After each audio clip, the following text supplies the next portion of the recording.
दोस्तों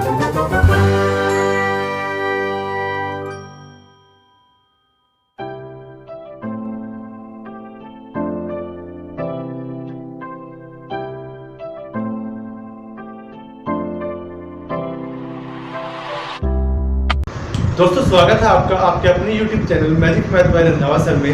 आज हम डिस्कस करने जा रहे हैं exercise 6.3 that means similarity of triangles. चलिए अब बच्चों पहले हम आपके 9th क्लास में आते हैं। 9th क्लास में आपने कॉन्ग्रुएंसी के रूल्स पढ़े थे, rules of congruency of triangles. दो ट्रायंगल्स कॉन्ग्रुएंट जब करते हैं तो किस किस रूल से करते थे। पहला था साइड साइड साइड। अगर किसी भी दो ट्रायंगल्स की कोरिस्पोंडिंग साइड्स इक्वल आ जाती थी तो वो ट्रायंगल्स क्या हो जाती थी, कॉन्ग्रुएंट। हमें उनके एंगल अलग से इक्वल दिखाने की जरूरत नहीं पड़ती थी। इसी टाइप से दूसरा रूल था हमारा साइड एंगल साइड का। दो साइड्स और उनके बीच वाला एंगल इक्वल होना चाहिए तब ट्रायंगल कॉन्ग्रुएंट हो जाती है। तीसरा था एंगल साइड एंगल का, फिर एंगल एंगल साइड का, और फिर RHS that means right angle hypotenuse side. ये 5 रूल्स थे जो हम 7th चैप्टर में और 8th चैप्टर में करते थे ट्रायंगल्स को कॉन्ग्रुएंट शो करने के लिए।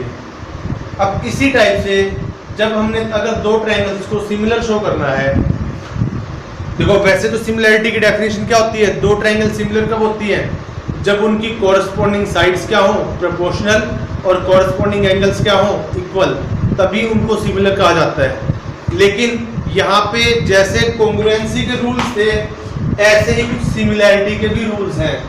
पहला रूल है साइड साइड साइड, यानी अगर किसी ट्रायंगल की कोरिस्पोंडिंग साइड्स प्रोपोर्शनल हो जाए यानी उनकी रेशो सेम आ जाए तो फिर हमें उनके एंगल इक्वल करने की कोई ज़रूरत नहीं पड़ेगी, वो ट्रायंगल्स अपने आप सिमिलर हो जाएंगी। इसी टाइप से दूसरा रूल है साइड एंगल साइड, यानी अगर किसी भी ट्रायंगल की दो साइड प्रोपोर्शनल हो दैट मींस उनकी रेशो सेम हो और उनके बीच वाला एंगल इक्वल हो तो भी ट्रायंगल क्या हो जाएंगी, सिमिलर। और तीसरा रूल है एंगल एंगल एंगल सिमिलैरिटी, या फिर इसको शॉर्ट में हम कह देते हैं एंगल एंगल सिमिलैरिटी। यानी अगर किसी भी ट्रायंगल के 3 एंगल या फिर 2 एंगल भी इक्वल हो तो वो ट्रायंगल भी क्या हो जाती है, सिमिलर हो जाती है। तो उसके लिए हमें उनकी साइड्स की रेशो निकालने की ज़रूरत नहीं पड़ेगी। तो हम इसके क्वेश्चंस करने से पहले बच्चों हम इन रूल्स के प्रूफ कर लेते हैं एक बार, क्योंकि वैसे तो एग्जाम में आने के चांस इनके कम होते हैं, लेकिन कई बार जो मोस्टली स्कूल्स होते हैं उनके यूनिट टेस्ट में या सितंबर के एग्जाम में कई बार इनके प्रूफ डाल देते हैं। तो इनका प्रूफ एक बार कर लीजिए कि इन रूल्स का क्या मतलब है। अब पहले रूल का हम प्रूव करने जा रहे हैं कि अगर किसी ट्रायंगल के 3 एंगल अगर इक्वल हो तो हमें उसकी साइड्स की रेशो निकालने की कोई ज़रूरत नहीं है। अगर उस ट्रायंगल के 3 एंगल इक्वल है तो भी ट्रायंगल्स क्या हो जाएंगी, सिमिलर। चलिए पहले इसी का प्रूफ करते हैं, पहले तीसरे वाले का एंगल एंगल एंगल सिमिलैरिटी का। That means if 2 triangles are equiangular, यानी अगर दो ट्रायंगल्स के सारे एंगल सेम है देन दे आर सिमिलर, तब वो ट्रायंगल क्या हो जाएंगी, सिमिलर हो जाएंगी। तो हमें उनकी साइड्स की रेशो निकालने की ज़रूरत नहीं पड़ेगी। अदरवाइज डेफिनेशन तो यही है ना कि दो ट्रायंगल सिमिलर कब होती हैं, जब उनके कोरिस्पोंडिंग एंगल्स इक्वल हो और उनकी कोरिस्पोंडिंग साइड्स की रेशो क्या हो, सेम, तभी उनको सिमिलर माना जाता है। यहाँ पे हमारे पास एंगल इक्वल दे रखे हैं और इस थ्योरम में हम करेंगे क्या, इन एंगल्स की हेल्प से उन ट्रायंगल्स की साइड्स की रेशो को हम इक्वल कर देंगे, ताकि अगर ये दोनों चीज़ें इकट्ठी हो गई कि एंगल्स भी इक्वल आ गए और साइड्स की रेशो भी क्या हो गई, सेम, तो उस केस में जो आपकी ट्रायंगल है वो क्या हो जाएंगी, सिमिलर हो जाएंगी।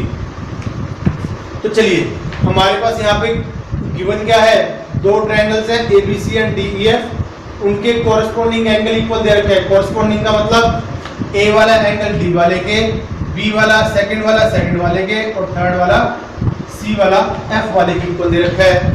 और हमने प्रूव क्या करना है, ट्रायंगल ABC को ट्रायंगल DEF के सिमिलर शो करना है। तो ये सिमिलैरिटी का सिंबल है, आपको पहले भी बताया जा चुका है। आपने इसको सिमिलर शो करना है तो इसके लिए हम प्रूफ पे आते हैं। We know that two triangles are similar if their corresponding angles are equal and their corresponding sides are proportional, that means in same ratio।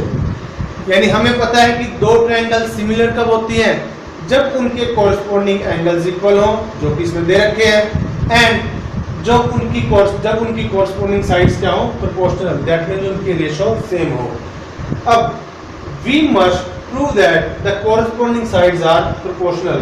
अब हमारे पास एंगल्स तो इक्वल दे रखे हैं, अब हमें इनको सिमिलर शो करने के लिए किसकी जरूरत है, इनकी साइड्स को प्रोपोर्शनल करने की।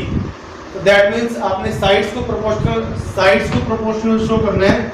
दैट इज आपने शो करना है कि जो AB बाई DE है और AB by DE, BC by EF and AC by DF। देखो रेशो हम कैसे लेते हैं, कॉरस्पॉन्डिंग साइड्स का मतलब क्या है, AB यहाँ पे पहले दो वर्डिंग्स है, इसके कॉरस्पॉन्डिंग DE इसकी रेशो, यहाँ पे BC है तो BC के कॉरस्पॉन्डिंग EF इसकी रेशो, यहाँ पे AC है, A से लेकर C तक, AC के कॉरस्पॉन्डिंग हम कौन सी साइड लेंगे, DF।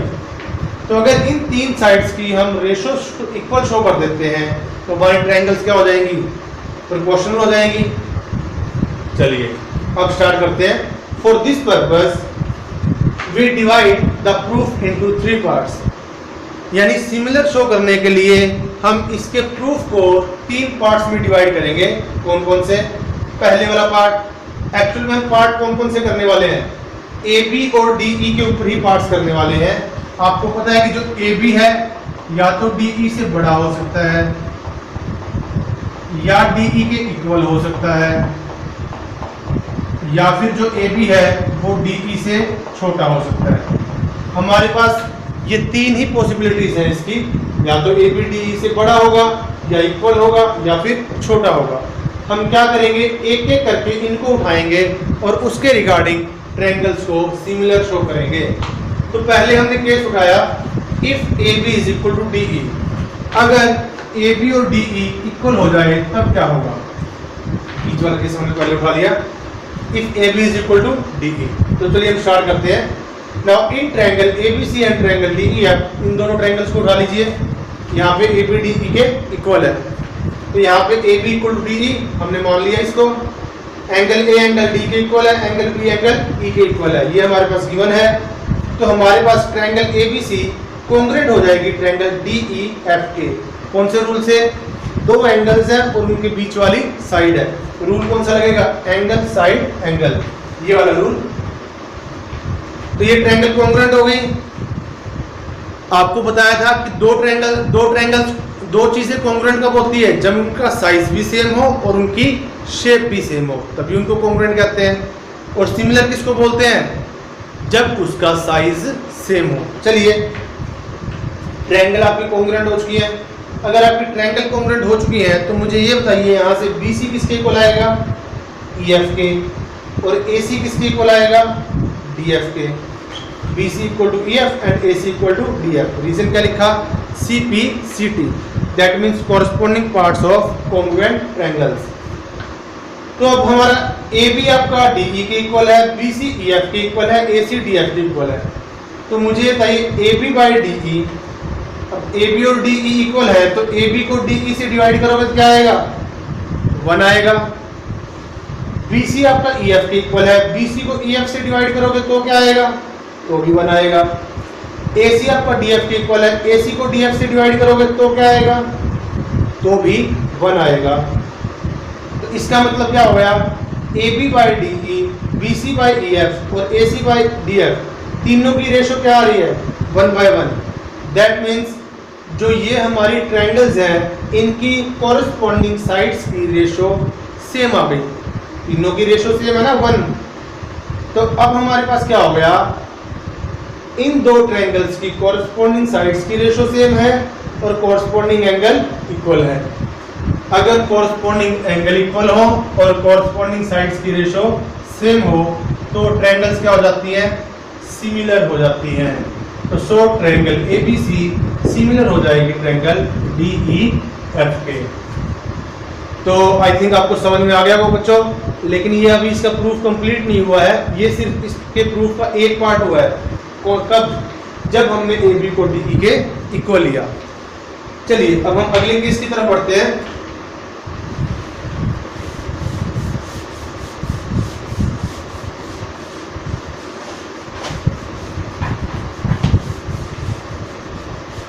Case 2, if AB is less than DE, if AB is less than DE, यानी अब सेकेंड वाला केस कर रहे हैं। इसके लिए तो सिमिलर हो चुकी है, क्या इसके लिए सिमिलर आ पाएगी? चलिए देखते हैं। अगर AB आपका DE से छोटा है तो आपकी सिचुएशन कुछ इस टाइप की है। ये ट्रायंगल आपकी ABC है। अगर AB DE से छोटा है तो DE को थोड़ा बड़ा बना देते हैं।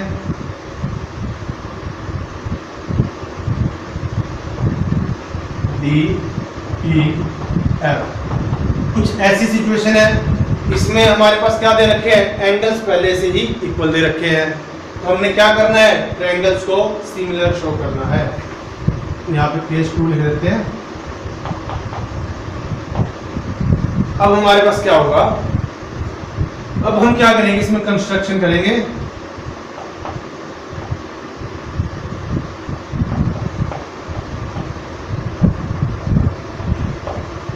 ड्रॉ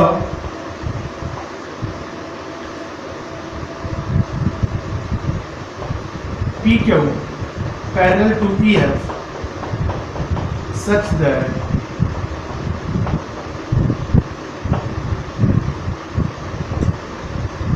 PQ ये लाइन है, हमने EF के पैरेलल ड्रॉ की है, सच दैट जो आपकी AB है वो किसके इक्वल हो? DP के इक्वल हो।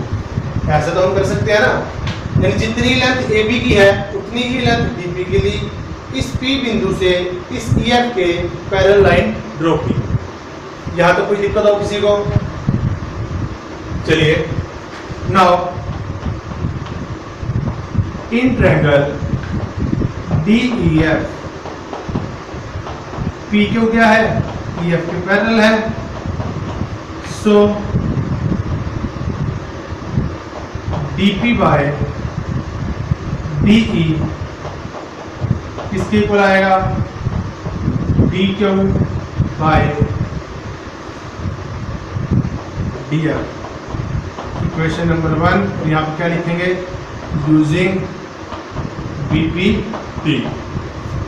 इतना समझ में आ गया आपको? अगर लाइंस पैरेलल हो तो उसकी कॉरस्पॉन्डिंग साइड्स की रेशो सेम होती है। सॉरी, बल्कि यूजिंग BPT नहीं है, BPT में हम छोटे वाली रेशो लेते हैं। एक्चुअली अगर BPT के बाद भी आपको एग्जांपल नंबर 1 करवाया था, उसकी क्रोलरीज करवाई थी, यानी जिसमें जरूरी नहीं है कि यही रेशो सेम आए। इसकी रेशो बड़े वाले के साथ लें तो भी सेम आएगी, इसकी रेशो बड़े वाले के साथ लें तो भी सेम आएगी। तो हमने यहाँ से यही लिया है DP बाय DE और यहाँ से DQ बाय DF। डायरेक्ट हम इसका यूज कर सकते हैं, ये रेशो सेम आएगी। नाउ अब छोटी ट्रायंगल लीजिए, ये वाली और ये वाली। In triangle ABC and triangle DPQ, इसको हम इसी तरीके से कॉम्पोनेंट शो करेंगे जैसे ये वाली की थी। AB किसके इक्वल है? DP के। बाय कंस्ट्रक्शन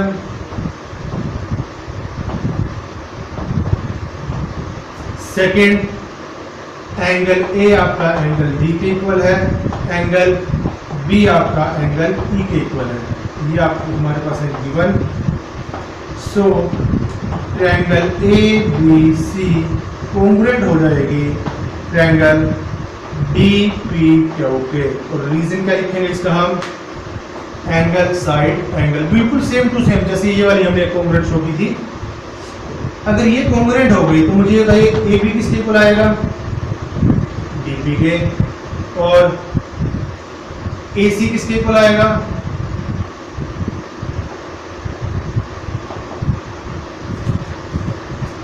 DF के, सॉरी DQ के। रीजन क्या लिखेंगे हम? CP इनकी वैल्यूज इक्वेशन नंबर फर्स्ट में पुट कर दें, पुट इन इक्वेशन नंबर 1। सो अब जहां पे आपका इसमें डीपी लिखा है, डीपी की जगह हम क्या लिखेंगे,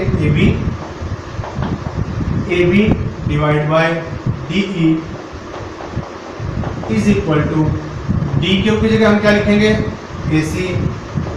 AC by DF, equation number 2।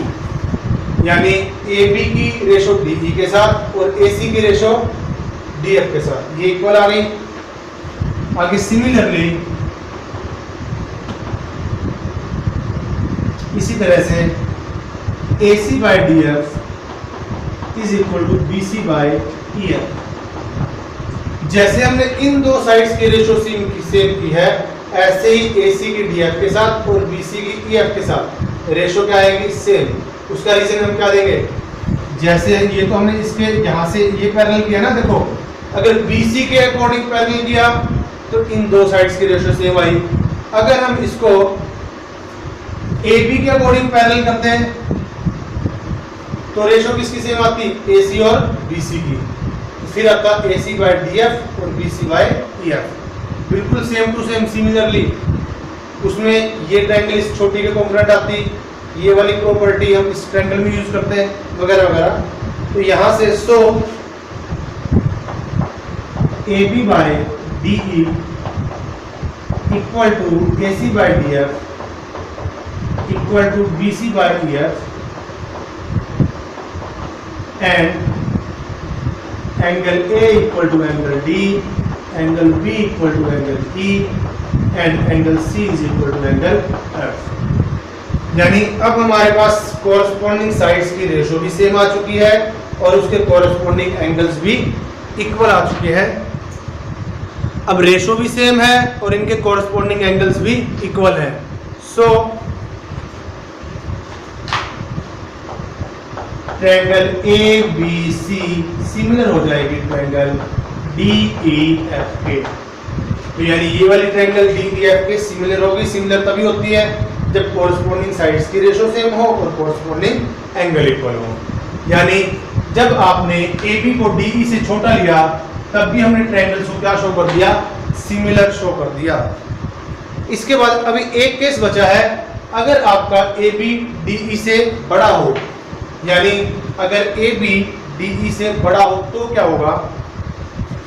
तीसरा केस हम बिल्कुल इसी में कर लेते हैं ताकि इसको रब करने की जरूरत ना पड़े। आप दूसरा पहले इसको नोट कर लें। तीसरा केस मैं आपको यहीं पे करवा देता हूं। If AB is greater than DE, अगर AB आपका DE से बड़ा हो तो उस केस में हम क्या करेंगे, तो अगर AB DE से बड़ा है तो यानी AB वाली साइड बड़ी है और DE वाली साइड छोटी है, तो हम ऐसा करते हैं कि नंबरिंग चेंज कर देते हैं। तो अब की बार आपकी ABC ट्रायंगल ये हो जाएगी और DEF ट्रायंगल आपकी ये हो जाएगी, DEF। कुछ ऐसी सिचुएशन हो जाएगी। अब हम काम आपने वही करना है जो हमने पहले कर रखा है, सिर्फ नंबरिंग चेंज करनी है। पहले हमने PQ किसके पैरेलल किया था, EF के। अब हम ड्रॉ क्या करेंगे, draw PQ parallel to BC। PQ आप BC के पैरेलल शो करोगे। PQ किस तरीके से शो करोगे कि जो AP और DE है वो क्या आ जाए, इक्वल आ जाए। यहां से DE इक्वल टू AP, बिल्कुल हम पिछले वाले क्वेश्चन की तरह कर रहे हैं, सिर्फ नंबरिंग चेंज की गई है यहाँ पे। अब पहले हमने ट्रायंगल कौन सी ली थी, बड़े वाली ली थी ना, DEF। अब कौन सी है DEF की जगह, ABC है। तो now in triangle ABC PQ किसके पैरेलल है, BC के पैरेलल है। तो हम BPT से जो अगले वाला एग्जांपल था, जो थ्योरम थी, उसके अकॉर्डिंग क्या आएगा। So AP by AB is equal to AQ by AC। तो DP की जगह, D की जगह सिंपली वही बात है, D की जगह क्या आएगा, A, और यहाँ पे भी यानी AP बाय, पूरा लिखना पड़ेगा इसको,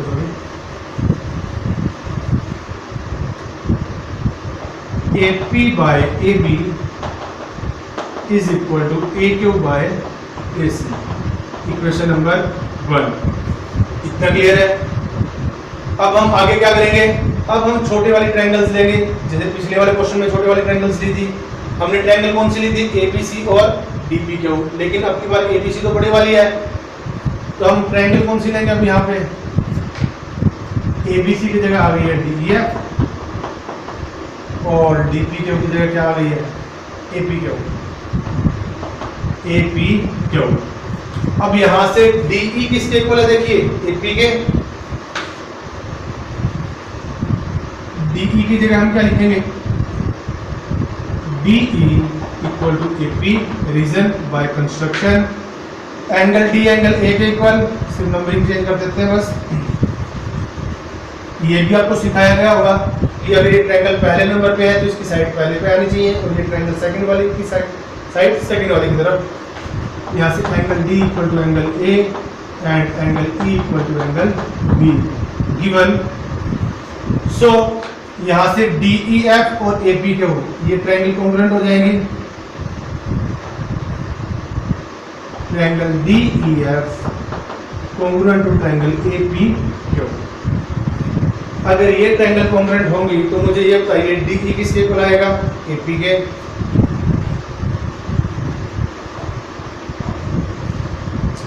सो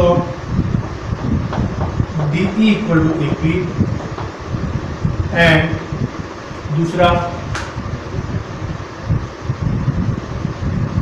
DF equal to AQ।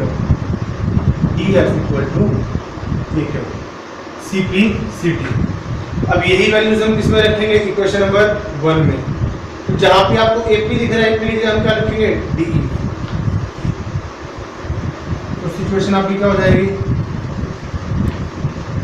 AP की जगह DE रखेंगे। So DE by AB is equal to DF by AC। AQ की जगह DF और AP की जगह DE। Equation number 2। सिमिलरली देखो DE by AB equal to DF by AC।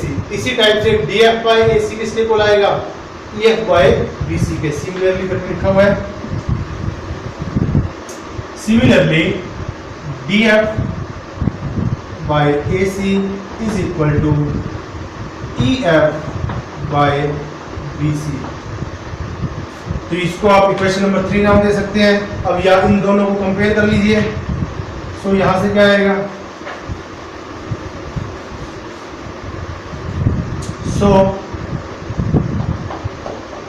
DE by AB is equal to DF by AC is equal to EF by BC। इनकी corresponding sides की ratio same आ चुकी है और corresponding angle पहले से ही equal दे रखे हैं, इसी थ्योरम का पार्ट है। सो ट्रायंगल ABC सिमिलर हो जाएगी ट्रायंगल DEF के। तो मतलब क्या हुआ, ये ट्रायंगल DEF के सिमिलर हो जाएगी। तो बच्चों मुझे ये बताइए इस थ्योरम से हमने क्या सीखा। इस थ्योरम से हमने बच्चों ये बात सीखी, अगर आपको किन्हीं दो ट्रायंगल्स को अगर आपने सिमिलर शो करना है, उसके लिए आपको ये दोनों चीजें करने की जरूरत नहीं है। यानी एंगल भी इक्वल शो करें और साइड्स को भी प्रोपोर्शनल शो करें, ये दोनों शो करने की जरूरत नहीं है। अगर उसके एंगल भी इक्वल आ जाए, अगर दो ट्रायंगल्स के कॉरस्पॉन्डिंग एंगल्स ही इक्वल आ जाए तो ट्रायंगल्स क्या हो जाती हैं, सिमिलर हो जाती हैं। अब हम फ्यूचर में क्या करेंगे, अगर किन्हीं दो ट्रायंगल्स को सिमिलर शो करना पड़ा तो हम उनके एंगल्स इक्वल कर देंगे। अगर हमने उसके एंगल्स इक्वल कर दिए तो हमें साइड्स को प्रोपोर्शनल शो करने की जरूरत नहीं पड़ेगी। तो इस थ्योरम का मतलब यही था कि अगर आपने दो ट्रायंगल्स को सिमिलर शो करना है तो आप उनके एंगल्स इक्वल कर दीजिए, साइड्स को इक्वल शो करने की जरूरत नहीं पड़ेगी। तो इस रूल को हम क्या बोलते हैं, एंगल एंगल एंगल सिमिलैरिटी, या सिंपली हम क्या बोलेंगे, एंगल एंगल सिमिलैरिटी। वो भी बता देते हैं आपको, एंगल एंगल सिमिलैरिटी भी। फिलहाल इसका नाम क्या है, एंगल एंगल एंगल सिमिलैरिटी। इसके बाद इसका एक छोटा सा पार्ट है,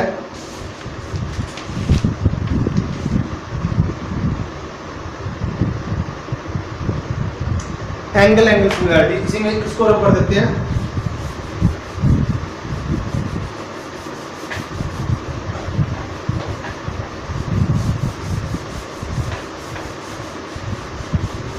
अगला पार्ट इसका ये कहता है कि अगर आपने दो ट्रायंगल्स को सिमिलर शो करना है, उसके लिए आपको तीन एंगल्स भी इक्वल शो नहीं करने की जरूरत पड़ेगी।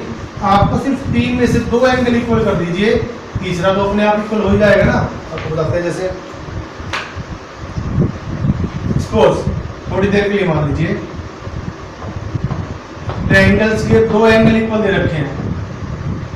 ट्रायंगल्स के दो एंगल मान लीजिए, ये 70 का, ये भी 70 का, ये 60 का, ये भी 60 का। दो एंगल इक्वल है, ए वाला एंगल डी वाले के, बी वाला एंगल ई वाले के।